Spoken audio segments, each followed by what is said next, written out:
All right. So has everyone had an opportunity to read the planning board minutes for November 2nd? Yes. Yes? Do you Motion. have any concerns, thoughts? Just, Right. Chair, just a point of order, if you don't mind, just a point of order. Yeah. Since we're on a Zoom and this is a remote meeting, we need to start the meeting, I believe, with a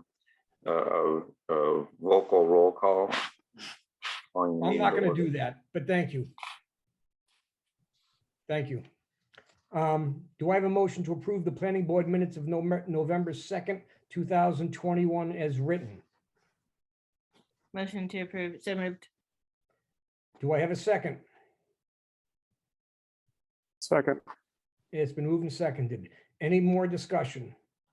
All those in favor signify by saying aye. I'm going to go down the list because we're on Zoom. Frank, Aye. Robert, Aye. Addie May, Aye. and I believe those are the only members that we have on Gino, correct? And I am an aye. Was that 4? Yeah. That's 4. Will's not here. I'm going to take the agenda in order because the Housing Trust Housing Partnership has a posted meeting. So Addie May, would you like to call your meeting to order? Yes, I am calling the meeting of the Housing Trust and the Housing Partnership to order at this time. We have, I believe, I'm just quickly looking. I see. Sorry. I don't know that we have quorum, but I should have sent a reminder, seems to be. Anyway, I guess the discussion, I know we have, but we do kind of have 2 important members. We have Alicia Goody from Housing Partnership, and we have Brian Blue, who's on a New Housing Trust. And I think the conversation that we were intending to have today was somewhat generic about what's the direction of if and when we have funds for housing. Not if, but when. When.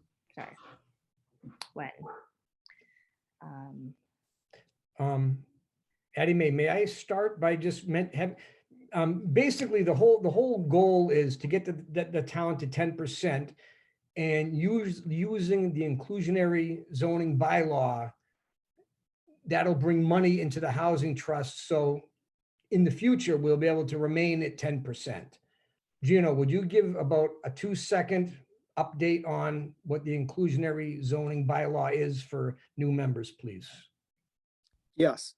So we're just above 10% as right now, as Chris said, the inclusionary zoning bylaw is in place to ensure that we stay above 10%.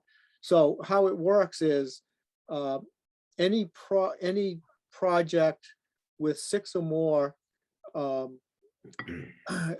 units would have to either provide an affordable unit or make a payment in lieu or build an affordable unit either on-site or off-site. Under 6, between 2 and 6, there's a prorated formula for a cash in lieu payment. You don't have to build a unit at that low level. And so the ratio is 15%. So there are going to be houses built, for example, single houses on individual lots that will not be subject to it. So the 15% is intended to maintain the 10% level overall when when all the projects are taken together. And that's a brief summary. Okay, I'm going to make a few comments and then I'm going to give it back to Addie May and the Housing Trust. I'm coughing here, so give me 1 second. It's tea, it's not COVID. Excuse me, Chris, can I just ask one clarification from You may. Gino? Yeah, the affordable housing article, it starts off, it applies to any development of 2 or more residential dwelling units. So that would mean like anybody who,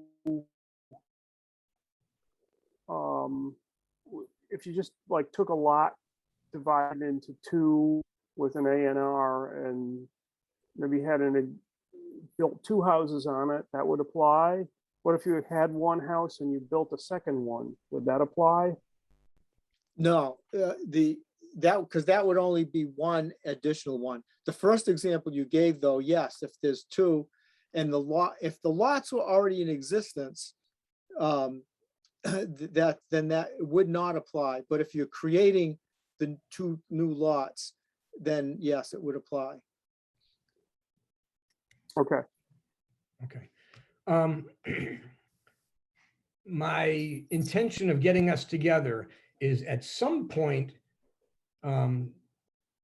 it would be nice if we had sort of a vision, and I'm not saying me, I'm saying the Housing Trust, but I would like to be partners in this, and I'd like to have the planning board work with you. Now, obviously, the Housing Trust answers to the select board, not to the planning board, but we would like to be partners in it. And when the time comes and there's a bucket of money, it would be nice if the trust had some views on how they would like to spend it, whether it's upgrade to existing, which would be like upgrading Woodhaven, for instance, purchase an existing property that maybe would fall into 40B, and maybe it would it's been sitting long enough that it might end up going on the regular market, to purchase an existing structure and convert it to affordable, or add to already have in place, like if trust said we want to do even.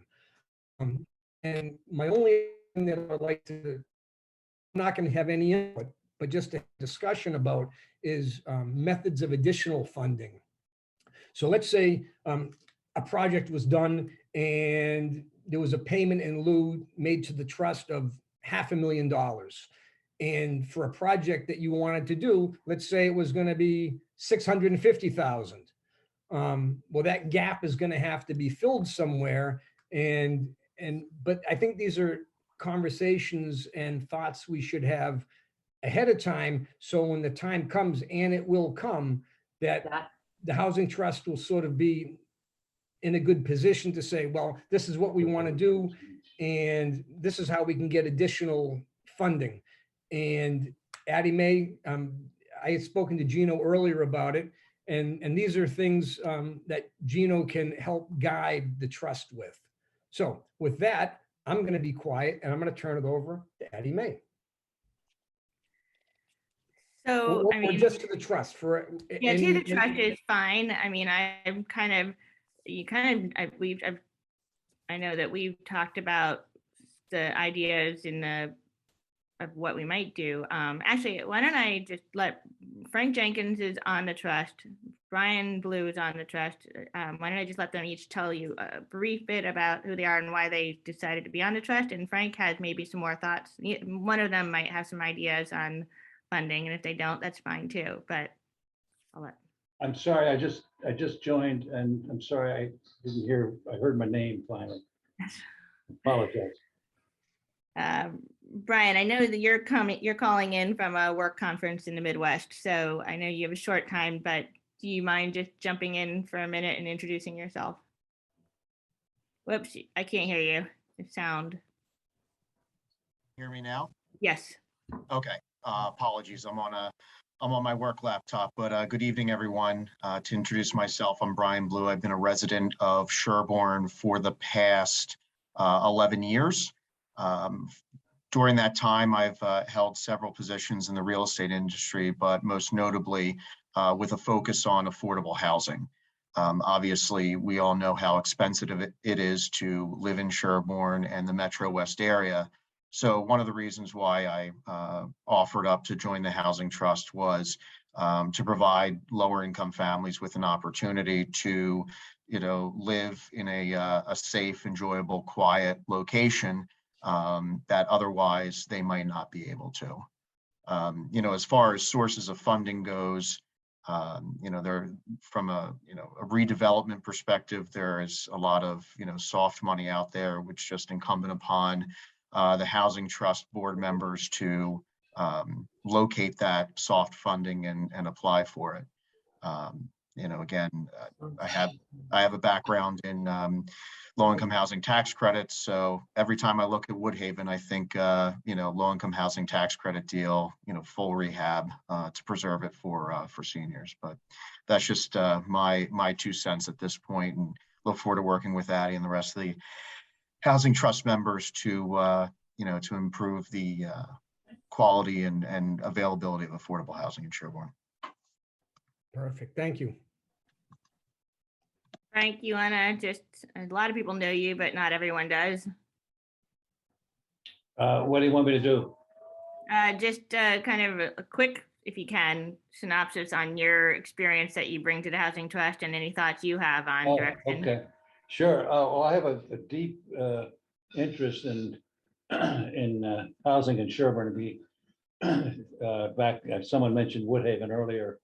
I was chair of the finance committee back in 1980 when we raised the money to build Woodhaven, and I think, Brian, you described it pretty well. It was a great investment for the town, and ultimately all the units there are toward our SHI, which we didn't know at the time, but we saw it as a real need that had to be filled, and we didn't want to necessarily deal with state politics, so we didn't create a housing authority. We did it on our own, and we paid off the bonds, and the Woodhaven community is a cash cow actually for the town from a financial standpoint.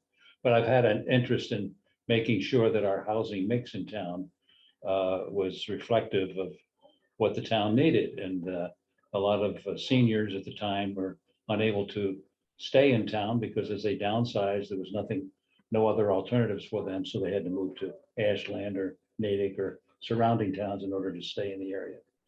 I was on the Sherborn Housing Partnership back in the aught years when we had it, and we proposed a housing trust then in 2008, and it was not accepted by town meeting because there was really no need for affordable housing in Sherborn at that time. But since then, things have changed, and I see that we are meeting our goals and moving forward, and now we want to preserve what we have and make sure that our mix of housing is going to meet the needs, not only of the state requirements, but also the community's requirements. Right. Is that short enough, Addie? Yeah, thanks, Frank. Thank you. And then I guess, Chris, if you don't mind, Alicia Goody is here, and she represents the Housing Partnership, which I believe kind of is in a phase where we're looking to sunset that committee because its work has kind of been met, and maybe it needs to be revived at some point. But Alicia is also the liaison for Leland Farms, for the town's liaison. And so as far as your point about the planning board being a partner in maintaining affordable housing and planning for affordable housing, Alicia will continue to be involved. So if Alicia doesn't mind just introducing herself to those who don't really know, just a few minutes, Alicia. Sure. Thank you. I'm Alicia Goody. I have lived in Sherborn for the past 21 years. Attorney by training and practice, and have been the representative of Leland Farms, I think, for the past 5 or 6 years. It's a small development, 17 units. 10 are affordable units, 7 are market rate units. Many of the residents who live in the affordable units are, in fact, people who grew up in Sherborn and want to continue to live here and raise their families. And so it's been a nice benefit for them. It was developed, I think Frank may have been involved in the development.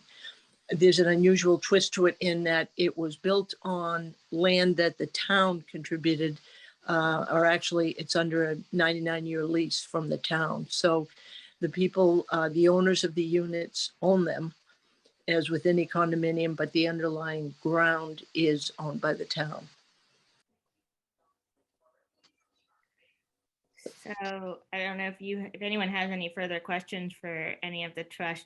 The trust just was established. So we, and at the moment, do not have funds, but everyone is definitely looking forward. And I think this concept of working as, rather than being in silos, working together is a good one. Marianne, if you. All right, I just want to mention something that actually Gino mentioned to me this week. And Gino, maybe you were about to bring this up, but I thought now that we have Planning Board and the Housing Partnership and Housing Trust together, Gino reminded me that the Housing Production Plan that was ratified, I think, in 2017 is going to expire in 2022, which is practically tomorrow.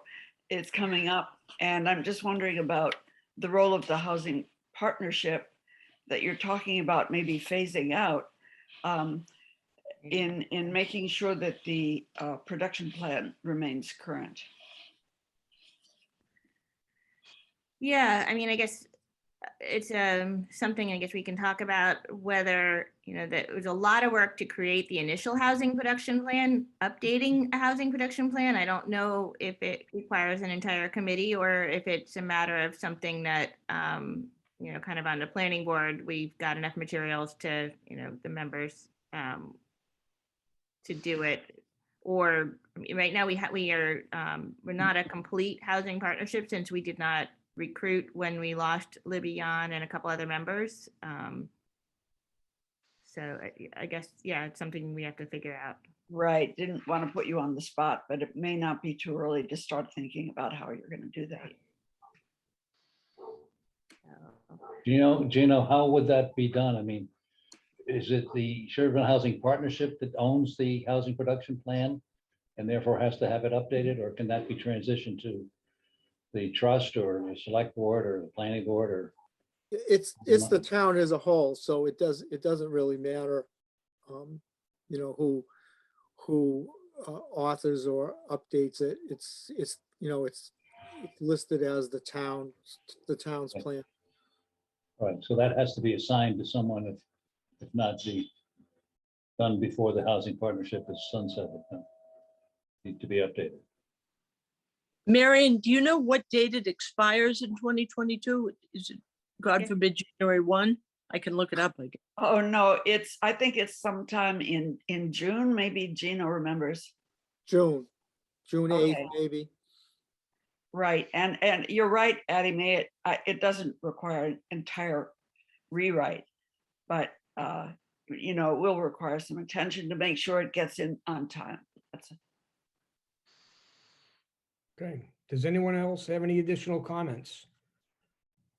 I just wanted to get together and know that we will be partners with you in any way that we can help you. And good luck. So I'll officially close the housing partnership meeting as well as the housing trust meeting so that Brian can get back to his work conference. And Frank, thank you for attending. And Alicia, thank you for attending. You're welcome to stay on if you wish, but our meeting is closed, so you can leave whenever. Thank you. Okay, Thank you, everyone. Thank you very much. Thank you, Chris. Yep. Thank you, Frank.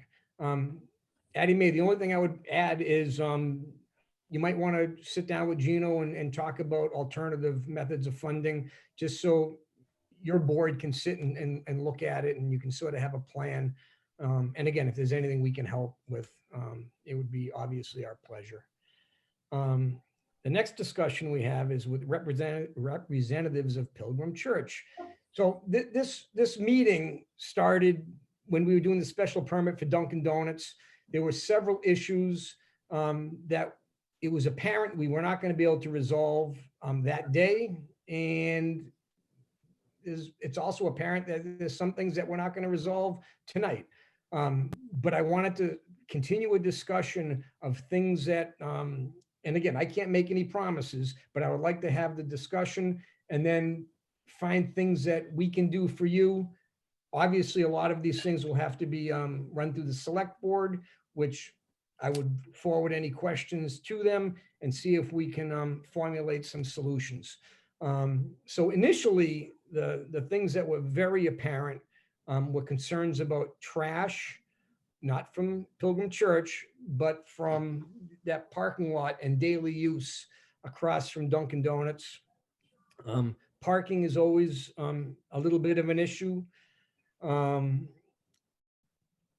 Handicap accessibility is also going to be a little bit of an issue because we want to connect the sidewalks to the downtown, and you have this wonderful cobblestone base around the planter. And we need to figure out how that can be made accessible if we have a sidewalk on the other side. So that's where I'm going to start, and I'm going to give it over to Jim Campbell, if that's okay, Jim. Jim, your sound is not. Jim?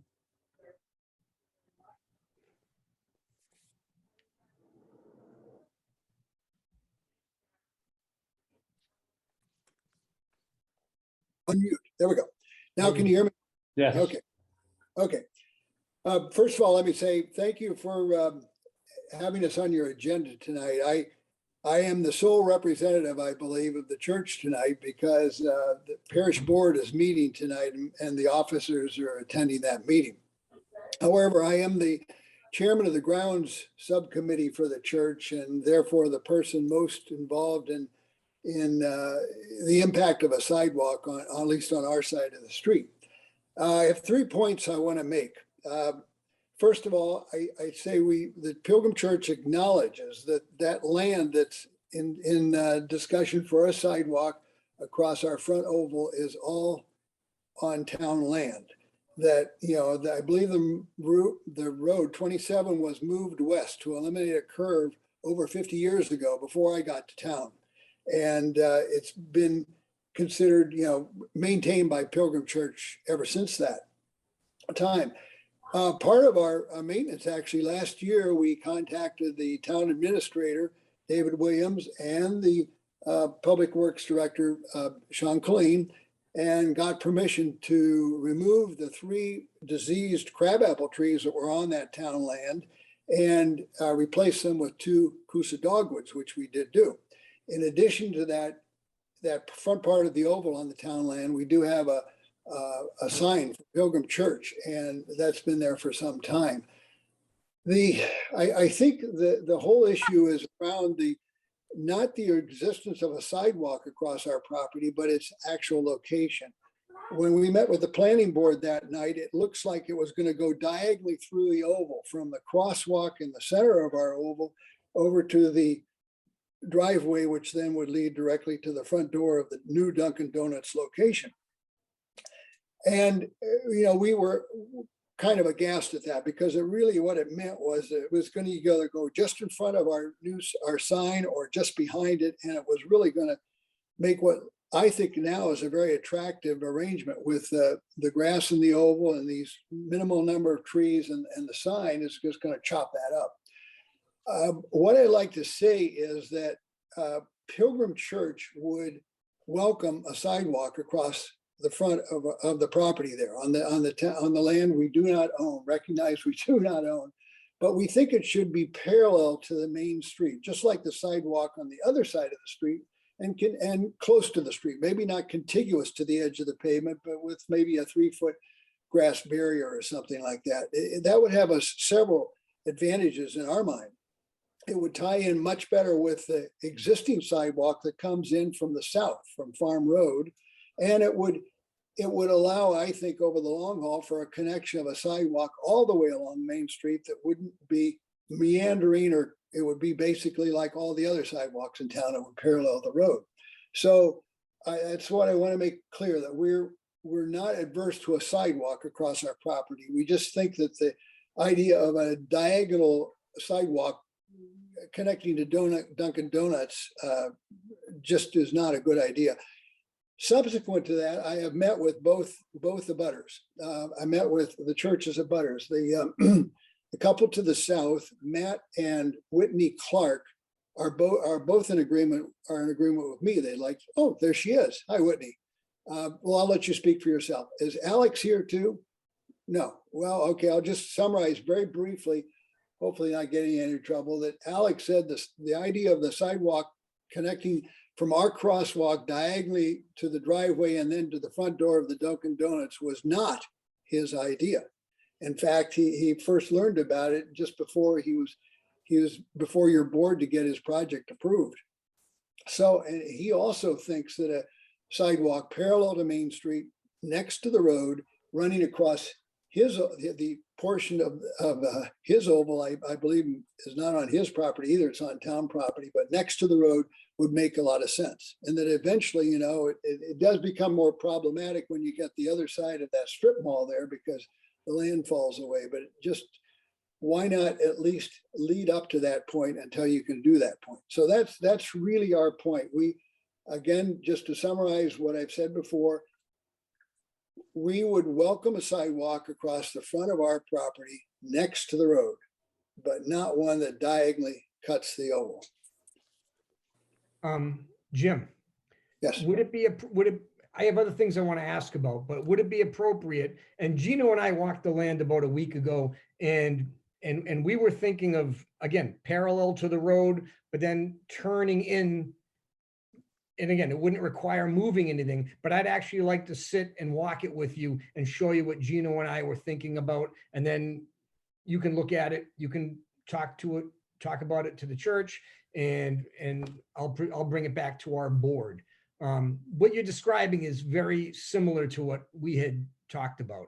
And I told you, I won't have anything to do with asking the church to move their sign. And I want nothing to do with that. And I promised you that. True.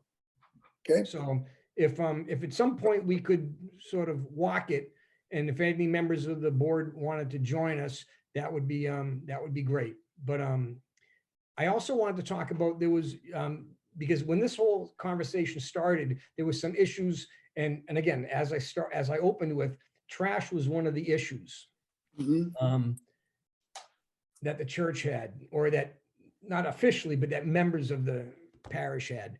One of the thoughts that I had was, well, maybe we'll put a second barrel in. And at the same time, the conversation was, well, why don't we take both barrels out? Because I don't think the average person is going to drive down the street and throw a Dunkin' Donuts cup out their window. But if there's a trash barrel there, and if it's full, people will still throw trash on top of a full barrel. And I'm not saying we're going to do this, but just for discussion, maybe it would be worth it to try removing the one barrel that's there for a month and seeing if that makes a difference. I'm not saying this is going to be done. These are just thoughts. Well, it seems to me that trash from Dunkin' Donuts you can find up and down Farm Road as well. And I think the trash barrel there does serve a function. I think the key is emptying it regularly. That's the key. And if we're empty, I think, so let's try that first. Let's try regular emptying of the one that's there. And I wish Alex were on here tonight to speak to that, but because I have not been monitoring in any detail in recent years, but that would be my thing, to encourage regular emptying of the trash barrel. Okay. The other thing that, and again, nothing's going to happen right away, but obviously, well, I'm saying obviously, I don't know if you're aware that there is going to be a sidewalk on the other side of Sanger from the library that will connect to a crosswalk right in front of the planter. Unfortunately, right now, you guys use that as parking. When it was determined that the late bus, once the library is open, the late bus will be doing the drop-offs right at the bottom of Sanger. We need a sidewalk connecting, and we need another crosswalk from where the planter is. And so again, that's going to create another hardship for you because that you probably put 10 cars on that spot. Pre-COVID, you're right. Pre-COVID, we did. Since COVID, we haven't had a big issue there, but you're right. Yeah. Well, I had a few discussions with the chair of the select board, and I had asked about maybe doing an administrative one way on holidays on Sanger. I wasn't going to obviously pursue anything until we've spoken. It would also have to include a conversation from the police. But again, I'm just looking at solutions to help you guys with the parking. And again, we're gonna, by putting that sidewalk, the town's gonna create an additional hardship for parking. The advantage is when the town campus is done and the sidewalk is connected, there'll be a lot of parking on the other side of the library. And then now there'll actually be a sidewalk connecting them. But these are also conversations. And again, the sidewalk is going in, but Okay, these are solutions that No, I feel that we have to help you solve. okay, well, thank you. I also remember reading somewhere that if any time a person has to park more than 300 feet from where they're going, that's a problem. And so I just kind of question whether that the parking on the far side of the library will really be very relevant. One thing I would think that might be a worthwhile trade is to allow parking on Sawin Street, just down Sawin Street. So the people that were parking on Sanger could park on Sawin Street on the side of that street, possibly. Jim, that subject had also come up. And again, I don't think this board is against it. My only thought was to do that, we would have to put down crushed stone. Would have to do something to the berm there. I don't, the conversation I had with Sean, he wasn't opposed to it. As a matter of fact, he was the one that mentioned it. I can't speak for him, Oh. but Oh. because, I mean, again, we're looking at alternatives because I do know that, the sidewalk has to go in, but again, we're trying to not create an additional hardship. Well, thanks for the heads up. You also mentioned the fact that I think that the sidewalk then would connect across the street to that planter that's on our property, which is surrounded with cobblestones. And you're saying that would be rough for wheelchairs, and that's true. Would that be so much of an impediment we have to replace that or not? I don't think so. Gino and I, we were looking at it the other day, and he's going to look into if there's a way to smooth out the cobblestones. Okay. So a wheelchair could get over it. Okay. Again, I say all the time, with me, everything, we can discuss everything.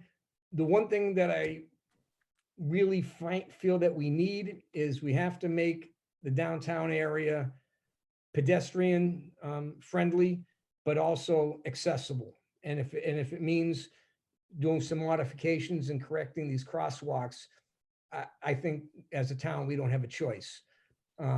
Everything else is up for discussion. So there'll be nothing done with that planter, but we are going to be looking at how we can make it flatter, basically. Fair enough. Makes sense. And there will be no surprises. You're not going to wake up someday and find me out there with a grinder.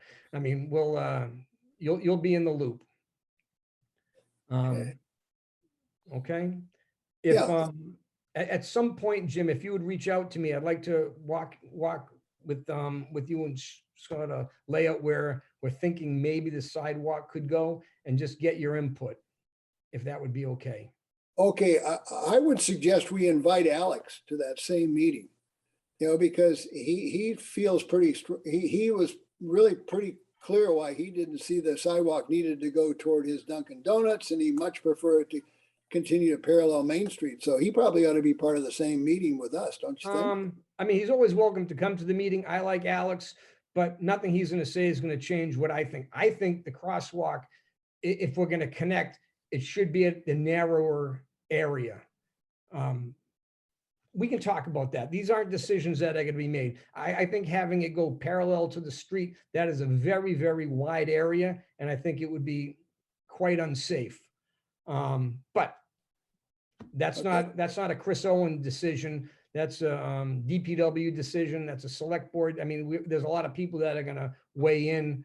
From a safety point of view, I would like it a little bit more east.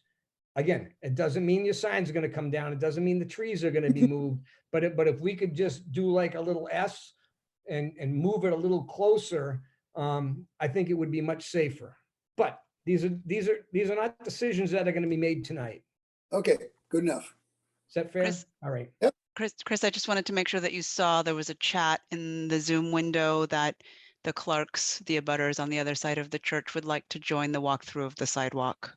So I just wanted, since the chat is not public record, I just wanted to make sure that you were aware that they had put that into the chat. I was not aware, but if Gino, if you make sure that when we do it, that we let them know. I made a note Yep. of it already, yes. Okay. Thanks. And- So Jim, let's continue the discussion. There'll be no surprises from us. Okay. The other thought I had with trash is maybe we'd put in a second barrel. I mean, I don't know. I'm just trying to, Yeah, I like that idea. Yeah, no Okay. problem with that. okay. What right. would you, how about Saturday morning? Could we tentatively talk about sometime Saturday morning? The Clarks and I have been able to meet on Saturday morning regularly. Would that work with you guys?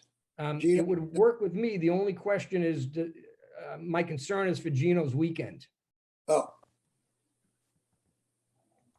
Naturally, I would prefer a weekday when I'm there already. Yep. So, well, I'm very flexible. Clark's, could you meet it late in the afternoon? We can. And then I know that the Kleisners, who are the abutters on Salwin Street, would also like to join as well. Oh, And they're on the phone as well. okay. So I Yes. would suggest this. How about Gino puts out some tentative times and dates that'll work for him? We'll all weigh in because I'm retired, so I'm available. Yes. And this is a priority. We'd like to join. We Is can that- make it. Okay. Okay, good. I'll be there. All right. Thank you very much, Jim. Thank you. Okay, good night. Yep. All right. We have an A&R for 109 Nason Hill Road. Gino, do you want to start the conversation? yes. I'll share my screen. If I can find it. So it's actually pretty simple and straightforward. There are two lots currently at this property. They're moving the lot line. One of the lots that is not developed yet does not meet the frontage requirement. So they're shifting the lot line over so that it does meet the frontage requirement. And then they're, well, you can see on the plan that the undeveloped lot is shrinking and the lot that already has a house on it is growing.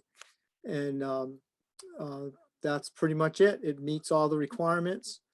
Went through the checklist and I would recommend that it be endorsed.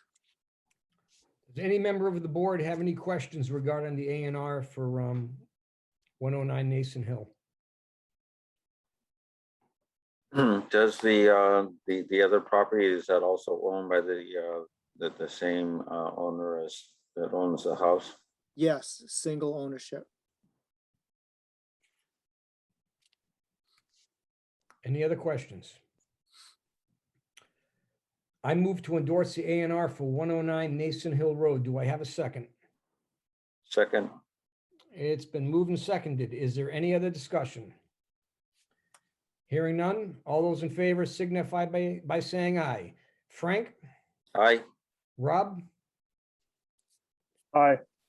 Addie May, Aye. and Chris or Marie Owen is an aye. I'm saying that because that's what it's showing on the screen. All right. It's a little premature. I'm going to have Gino talk about the budget for about 2 minutes, and then I'm going to ask him to forward copies to the board. And if you have any questions, feel free to reach out to Gino. I'd like to vote on it at next meeting. It should be fairly straightforward. Gino. Okay, well, the budget is not drafted yet. The template that the advisory committee usually provides has not come out yet. But I don't anticipate any significant change. It should just be the recommended salary increase is 4% this year, which is the first time in many years that it's been more than 1 or 2. And expenses will likely remain the same.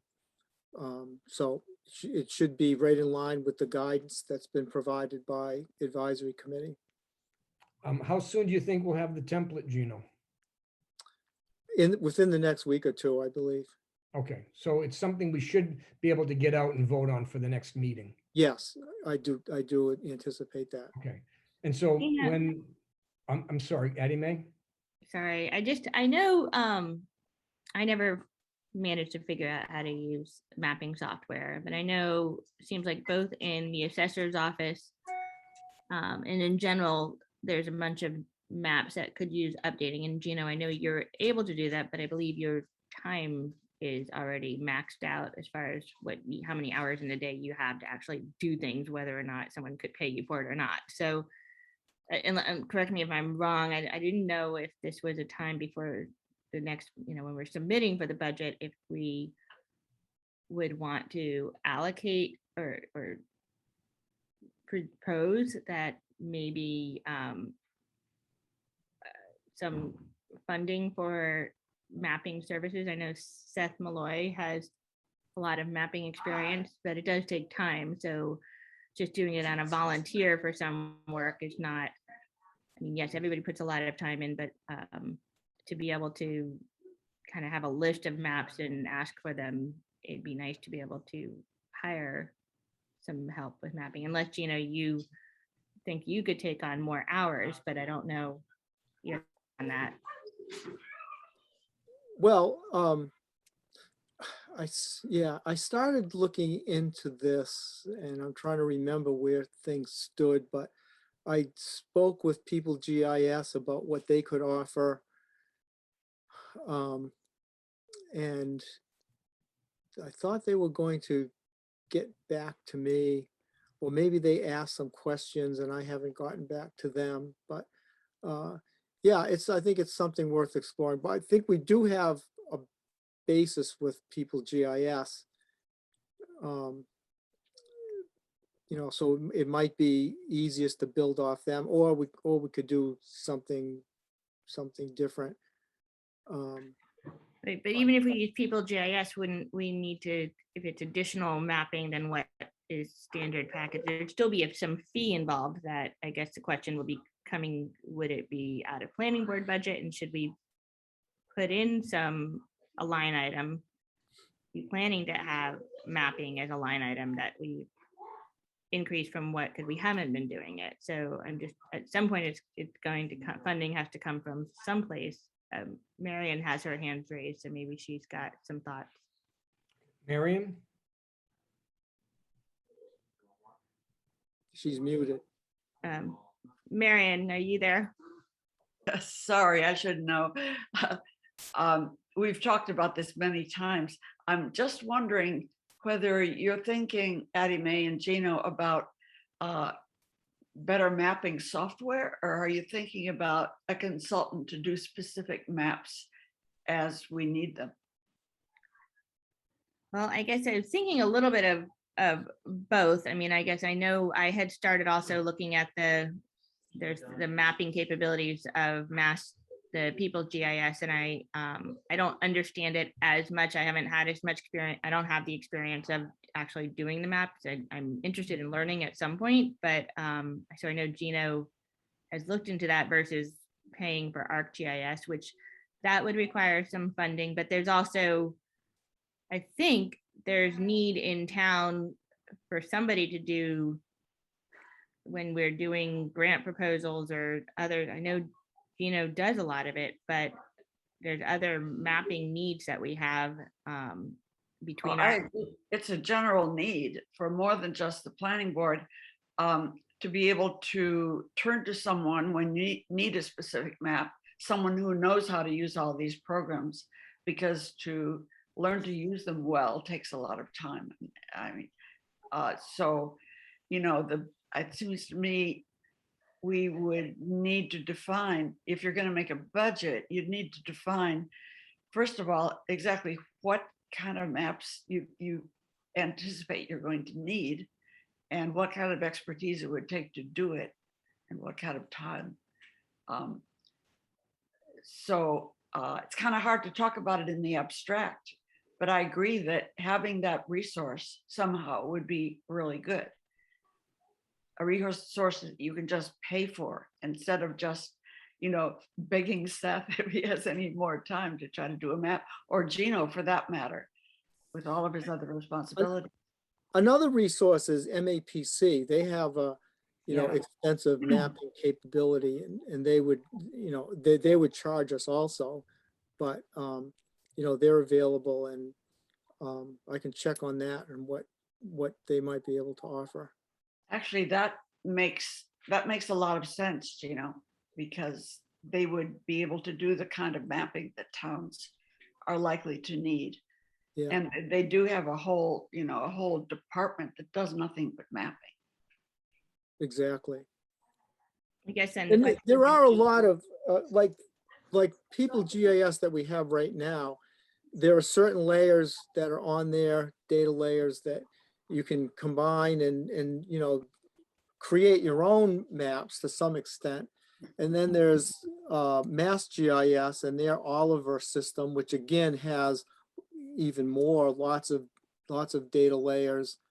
And you can create maps and print them out. However, there's also sometimes there are custom maps that nobody has the data yet. That's the biggest issue oftentimes is where are these things located, what types of facilities you want to put on the map, that sort of thing. But anyway, yeah, we can look into what some options might be. It sounds where this is a project that's a town-wide thing. It sounds like this is something that should be funded through the select board probably than try to stick this in our budget at the last minute. I don't know. I agree with you, Chris. I think that though the planning board could sort of Guide. instigate and guide a sort of town-wide consideration of how we should best handle our specialized mapping resources.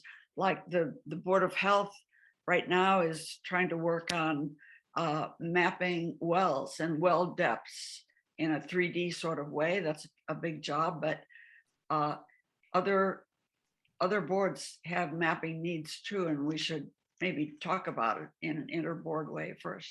Yeah. So Gino, if Addie Mae and you could sort of work on what you think would be our needs, and then if we can tie that into needs of other boards, and then we should present it to the select board and ask them for guidance rather than try to take something, because we have to have our budget approved pretty quick. And you hate to just throw a number in there without any idea of what we need, how much it's going to cost, how big of a project, how, it's hard to squeeze that into our budget, I think. But I think it's an important ask for the town. Marion? Well, I was just going to add that it's an important thing for the town to look at and evaluate its needs. And Gino, you probably have a pretty good sense of what the needs might be, but it pops up in various boards. And we don't really talk to each other about that particular thing. And maybe a good idea to start that conversation. Okay. Maybe a working group of some kind.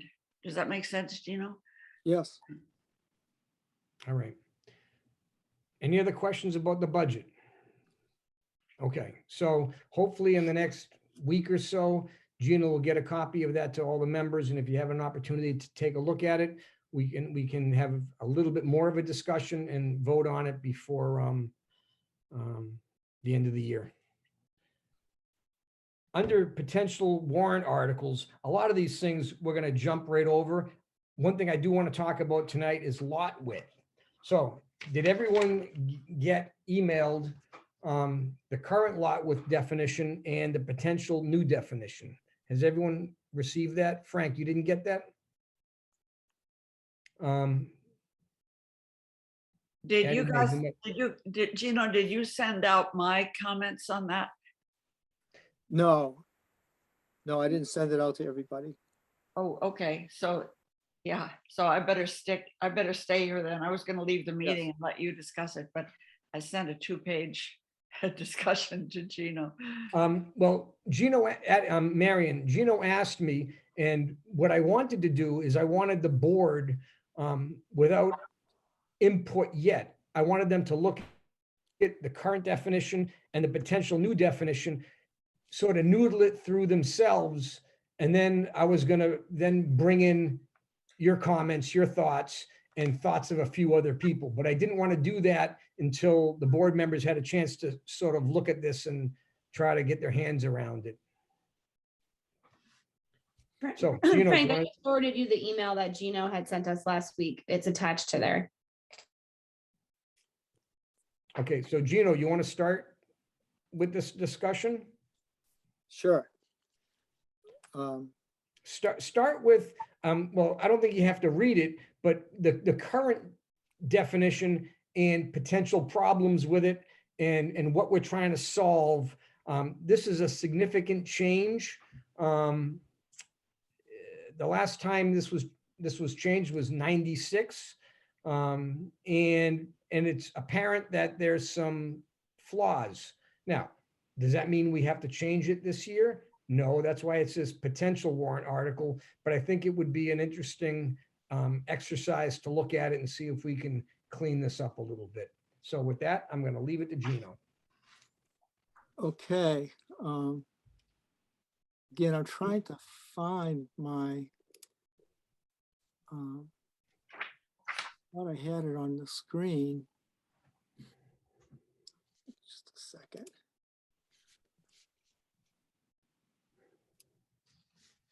What I thought was kind of missing from the conversation so far and what we need to deal with is, what do we want lots to look like? I mean, we're not just taking this and trying to make the wording different. Do we want to specify that the same width required at the frontage line and at the setback line has to be maintained all the way back through the house? Is that the idea? No, the idea was I took some wording from other towns and I tightened it up. Now, when I presented this to Gino, again, initially, Marion, I wanted it to be an exercise. So I put really the most strict definition, which is, again, my wording here is very strict. And then from there, I just want to get a sense of where we're going to go with it and what the board would like to do with it. So so it was intentionally made super strict. And I'm not saying that's what's going to be the final product. Chris and Gino and everybody, one thing that has always struck me about the description of lot width in the zoning bylaws as they stand, and also in the new definition, you're defining lot width specifically, first of all, at the setback line. There's frontage, that's the width at the street right of way. Then there's the setback line. And the setback line is has a certain lot width requirement, which is the same as the frontage. But the lot width questions that come up more often are the width between the setback line and the house, as we just saw on Farm Road and we've seen many times before. So I think that's where the required circle comes in, I guess. But I think in our wording, you have to be specific about what you're talking about. And often the current zoning, I'm not saying you, I'm saying the current zoning bylaws are not clear about exactly what they're referring to when they say lot width. Yep, you're correct. But that's why the potential new definition, I think, is very clear. It's almost too strict. But again, I tried to be super clear with the wording. Okay. I guess I disagree. I am having a hard time interpreting what the new definition means, actually. Actually, I did too. Well, that's fine, but that's why I wanted Gino to start the conversation and sort of allow you guys to see how we got here. And he's trying, there we go. Okay, so the current definition is on there, and besides, whether it's clear or not, it's very complicated with a 45 up to a 45-degree angle, and extending the lines beyond the lot dimensions and all that. It's very unwieldy, I think. So one potential new definition would say, be much simpler, the shortest straight line distance between points of intersection of the side lot lines and the frontage line. That would be the equivalent of at the frontage. And that's because, as those old illustrations show, measuring straight across, measuring along the frontage is not necessarily the best way to do it, because on a curve, though, that distance will be less than what's specified to be width. And then it goes on to say the lot width cannot be less than the required frontage, and the lot width shall be measured from the frontage line to the rear of the building, which is, much more extensive than the old definition that just required it up to the setback line. Now, the potential addition of a required circle, that would be in place of the 45-degree lines, that don't diverge more than that. A much simpler way to measure it. The circle would be the same diameter, or the diameter would equal the required frontage. At least that's one way to do it. Some towns don't have it equal. They have a percentage, but anyway, as proposed here, it would be equal to the frontage, and as long as it fits in the lot, within the lot, that would, kind of guarantee that it meets the lot width, at least in the front. The definition, the wording says it has to remain that way to the rear of the building. So that's what I think Chris was talking about, is how strict this is. It would eliminate like we have now, many lots that get very narrow down to 50 feet as the current bylaw allows, and then widens out again where the house is located. And this would say you can't do that. It has to keep that width all the way to the house. That would disqualify about a third of the lots in Sherborn, but anyway, Yes. I thought, I kind of wish you'd shared this with the rest of the board, because I laid out where I think the problems lie. If you don't mind my jumping in here, maybe what I should do is just send this to all of you and let you look at it and digest it, because I don't want to take up your whole meeting explaining what I wrote to Gino. Yeah, well, that's fine. Marion, Rick Novak also sent some input, and I had asked Gino to hold on to it because I wanted the board to look at it just as I wanted them to come up with their own conclusions. And then I was going to bring in your comments, and I was going to bring in Rick Novak's comments. Okay, great. So that would be fine with me, Chris. That works for me.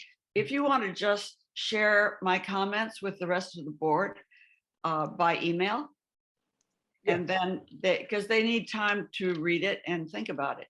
Yeah, no decisions are going to be made tonight. Right. Basically- Okay. So I'll just Basically, I leave it just there. wanted them to look at this and sort of noodle it through, and then add in, input, because it will, again, it's worthy, but it's going to make it complicated. I just wanted them to sort of, and again, I made this wording very, very strict, because it's very different than what we have. Again, I happen to like the required circle, but again, where we have a newer board, I wanted them to look at this and sort of noodle it through and have Gino sort of guide them through the limitations, what this will do and what it will prevent, but also what it'll gain. So, Yeah, that's good. What I would just add now, I'm gonna sign off, and I know you've got, and Gino has my comments in my detailed comments, so I won't take your time now, but just to say that I think the way the words are used has to be a lot more precise.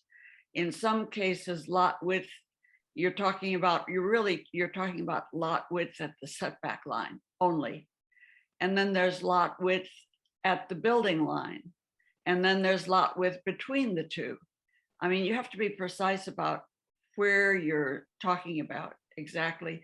And nowhere in the bylaws right now does it say exactly how you measure frontage exactly, right? So I guess frontage is measured on a curved line, and you're trying to get around that with the setback. Is that right, Gino? But Yes. those Yes. are the problems. And then lot depth, there's no definition of what is meant by lot depth. So just, I think the words have to be clearly defined. And I'll stop there. Well, Gino, we have an additional definition of depth, don't we? No, I'm not sure that we do. I don't think so. Not that I could find. Okay. I thought I saw it, but I'll have to go back and look at it. So anyhow, Gino, are you done with your sort of your presentation on the change, on the proposed change? Yes. I'll Okay. Stop it. Rob, you had some thoughts and some concerns, please. Yeah, I mean, this is kind of hard to work out on Zoom, but I haven't seen what Marion is saying, but I'm guessing that I'm sort of agreeing to her. Like in the new definition, it starts out by saying the lot width is the shortest straight line distance between the points of intersection of the side lot lines and the frontage line. Yep. Well, there is no shortage. I mean, there is no shortest there. That if you say it's between the points of the intersection of the side lot lines and the frontage line, that's one specific line. And so you've said the lot width is this one specific line. And then in the next sentence, you talk about lot width as something you could measure all the way along the line. So it's something that, let's just say, somebody could basically claim this is ambiguous or ill-defined. And I think it has to be defined more precisely. But yeah, I guess I would like to step back and say, what problem are we trying to solve here? I think the current lot width definition is it's maybe a little bit elaborate, but I think I have a reasonable interpretation of what it means. It means you can have a, as they call it, a pork chop lot that only has a 50-foot right-of-way going from the frontage up to the house. And even if it had something going up and then turning at a right angle, it could even be a little bit narrower once it turned at a right angle. And are we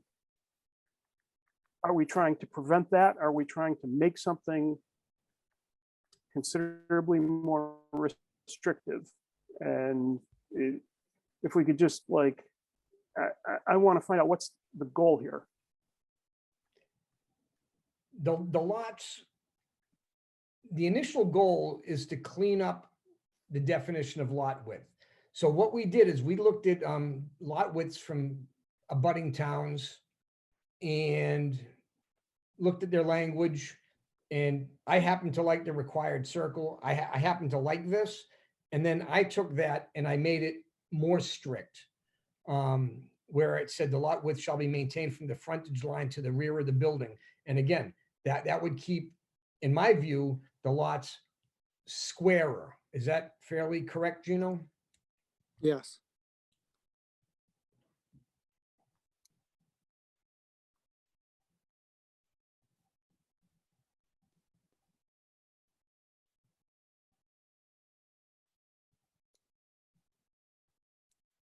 Yeah, that's considerably more restrictive. So sure, I guess we could do that. I'm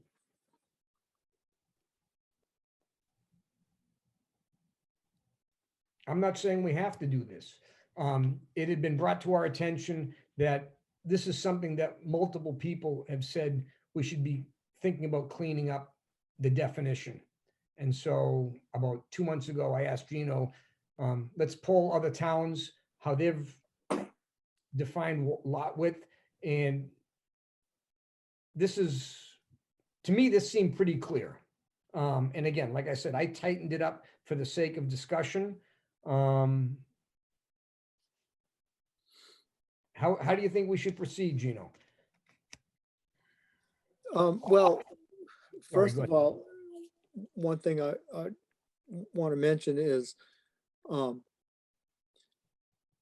whatever we adopt, we need to be careful because it'll create existing lots. It'll turn existing lots that were created legally into non-conforming lots, which is okay. They can continue as they are.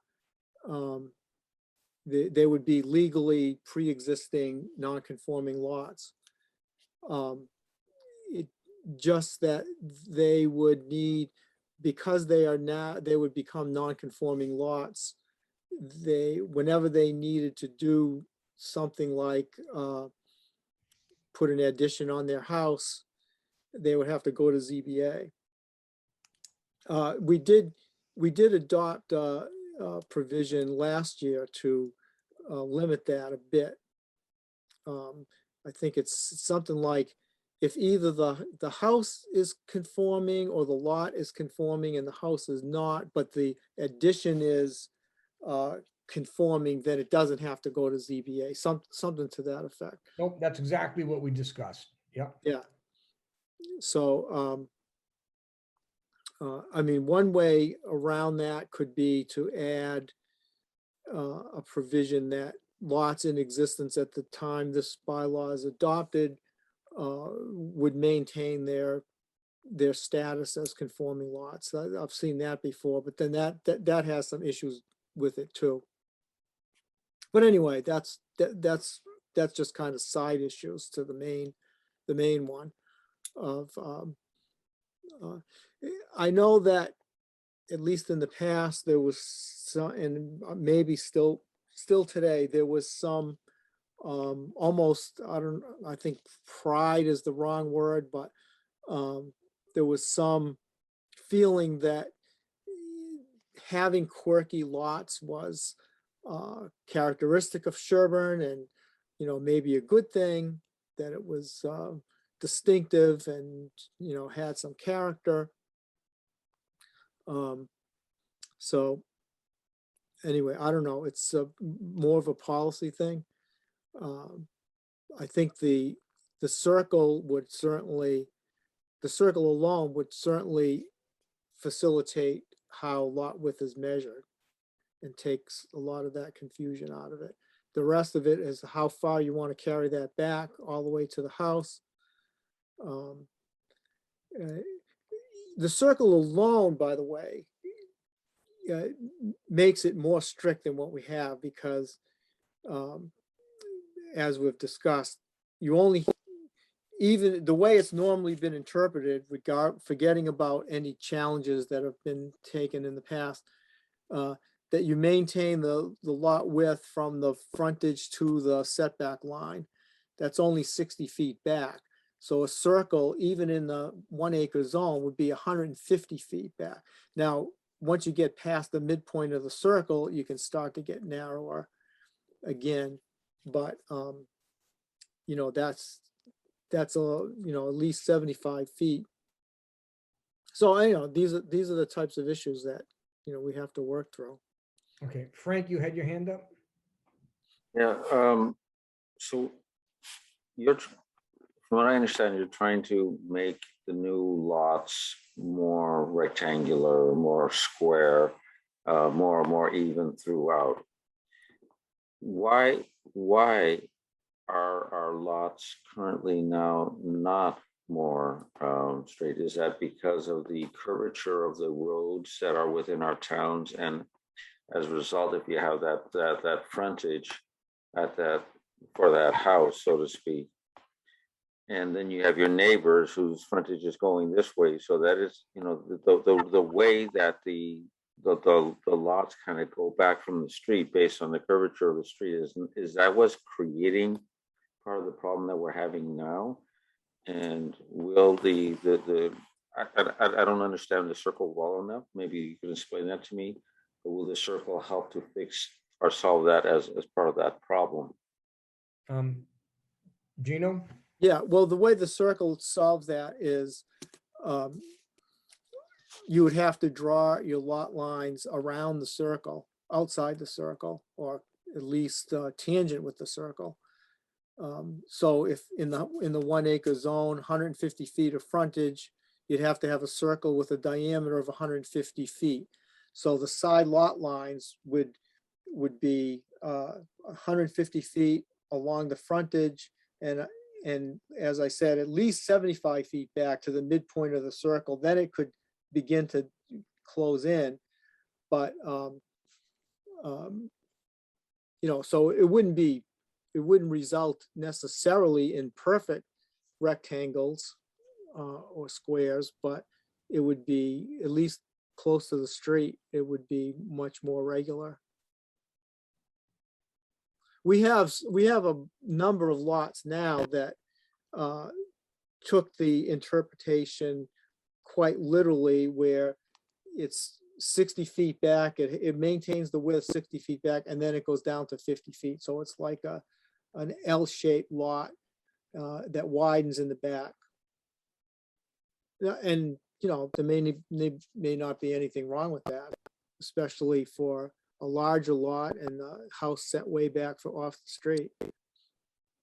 I was just thinking about our street, which is not overly curved, but there are non-perpendicular angles that come into the house, and as a result, each of the properties on 3 acre zoning are all weirdly shaped, and at a different point to get the acreage and to be able to make the shape and to be able to kind of fit the property and the housing and so on.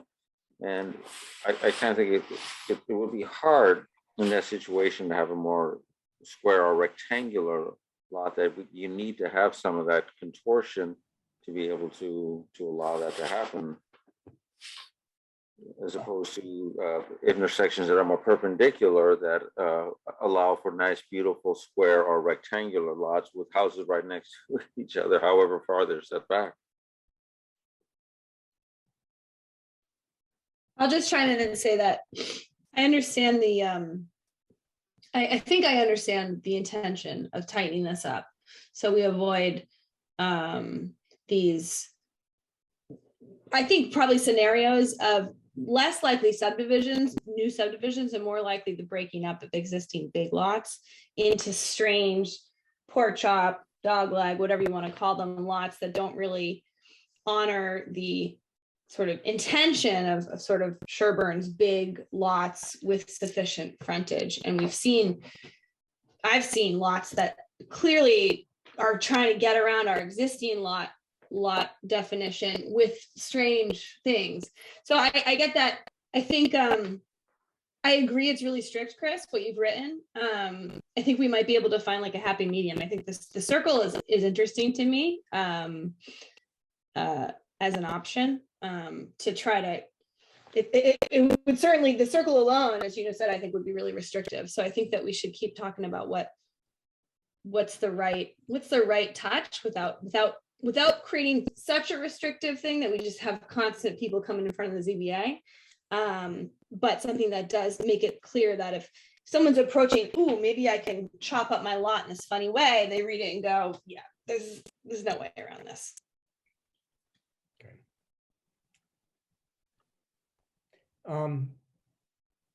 What I had hoped to do, and it's tough to do it on Zoom, I had hoped to have a couple of sort of like 4 different illustrated lots, and then try to look at our current definition, and then try to look at the proposed and see how they would fit. I mean, when I look at the proposed definition, you get lots that would be very similar to Cider Hill. When you look at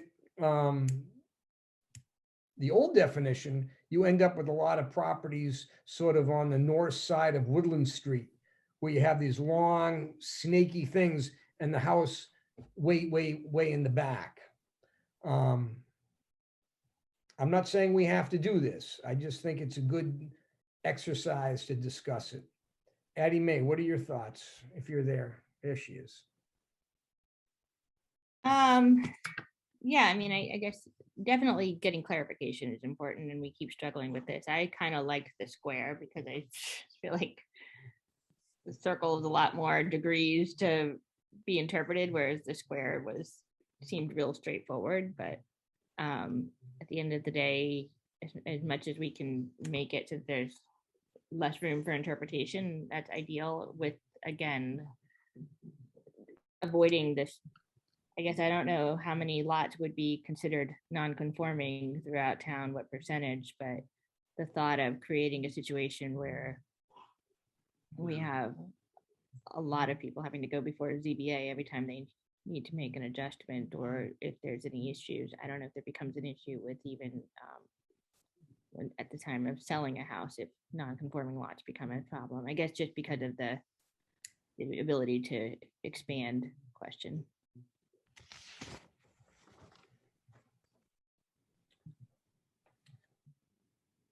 Yeah, I would say that the current definition, where it talks about the shortest distance from one sideline of a lot to any other sideline of such lot. If by a sideline, you mean any of the boundaries of the lot other than the frontage, then that would, well, it can't mean that, because that would basically make like every lot illegal, basically. I mean, if you looked at like the back corner of the lot, you know, you can always have a line cutting across the corner that's less than 50 feet wide.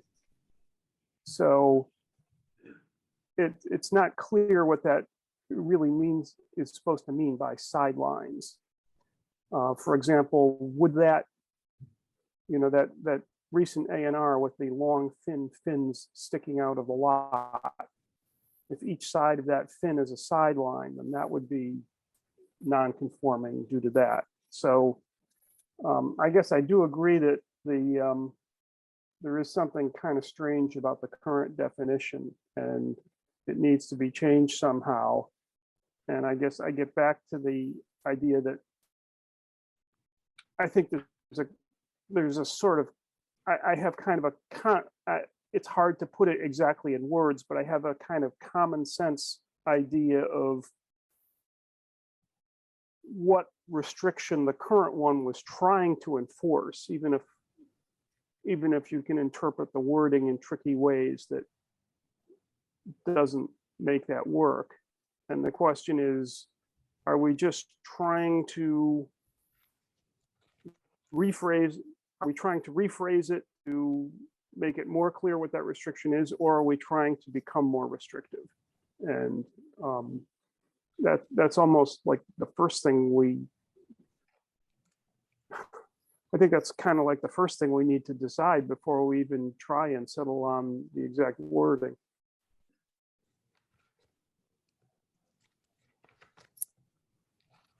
Well, I'm trying to find minutes.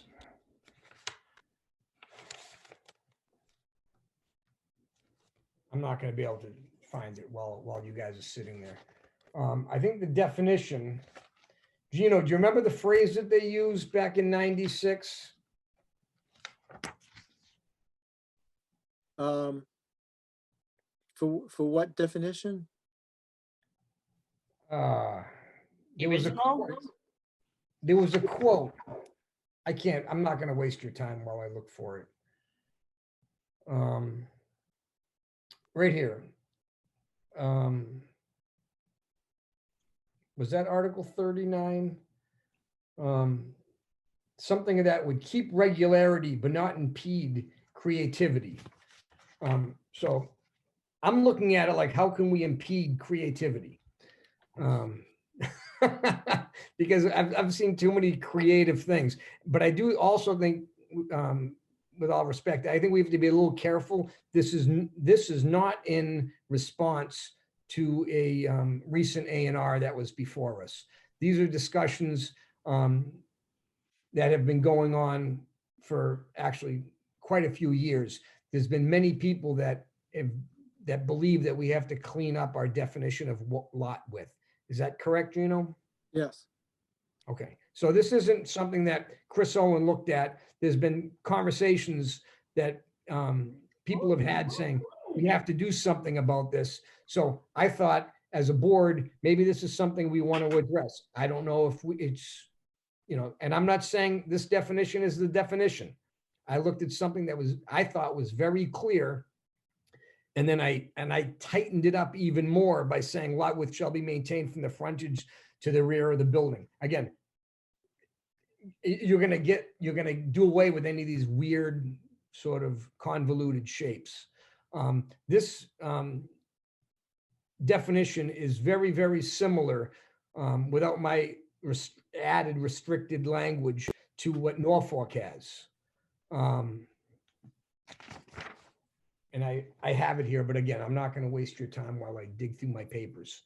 So this is what I would like to do. I would like you guys to look at this over the next week or so. If Gino, if you would pass on Rick Novak's and Marion Neutra's comments, not to prove like this or that. The chair of ZBA happened to like this definition. So read his comments. It does not mean that we're going to adopt this. I personally think this is too strict. But what I wanted to do is I wanted you to look at this, and I really wanted the board to be creative in how this would be interpreted and how it would be used. But I don't want to waste a lot of time. I would like to do this. If maybe we'll put it on the agenda for the next meeting at the end, and if we have a little extra time, we can sit down and if Gino could provide us with some illustrations of different lots, and then we could. And I already have several of those. Okay, and then we could see how we would apply how our wording is and how the new definition is, the new proposed definition. Does that sound fair to the board?